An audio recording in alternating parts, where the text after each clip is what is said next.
I don't tell this story very often because it was back when I was young and dumb. But I once went into the office on a Friday and left the office Monday morning. It was me, my engineer, and a couple of people helping out, coming in and out. And we had to finish the product by 9 a.m. because the entire business ran on this software. And we finished it. The business appreciated us. And I'm not telling you this so you do it. In fact, I'm telling you this more as a warning because your integrity will push you to do some crazy things if you're not careful. By the way, I'm Jericho Mendoza, and this is day 15 of sharing what I've learned in my career. I joined in a strategic role and inherited a project that was failing for years before I even got there. And then halfway through, I had to scrap everything anyway and rebuild it from scratch. I wasn't brought in specifically for this. It just became my project. And I was coordinating it, which meant I was watching all of us burn out together for months. And I thought if we could just get through this, it would prove something. And I don't know what exactly I was trying to prove. Maybe it was my competence, maybe it was my worth. I don't know really. But the deadline kept slipping.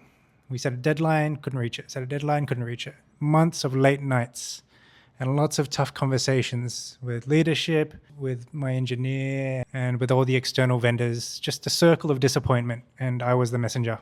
And then finally, we set a final hard deadline that we had to meet because of external vendors having their plans congregate. Is congregate the right word? To this particular date and time.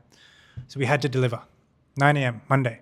Now, Friday night, we realized if we didn't finish it that weekend, Monday morning, the whole business breaks and anyone that relies on the business would struggle. Me and the engineer, we took turns napping in the office. And on 9 a.m. on Monday, it worked. And we were appreciated. Everyone saw what we did. They saw what it took. But that's really the extent of the appreciation. That's kind of when something broke. They saw what we did and they knew what it costs. And the appreciation was the entire transaction. We'd broken ourselves fixing something that had been broken for years before I even got there. Now, they didn't force us. They just let us. And I was coordinating it and I couldn't figure out how to stop. Now, when the only solution requires breaking yourself, the problem isn't about competence anymore. It's about systems that demand sacrifice as proof of value. And when you're coordinating a team, your choices about what you sacrifice end up becoming their choices too. Now, I don't have any beef with the company. I actually quite enjoyed working with them overall. It's just the cards we were dealt at the time.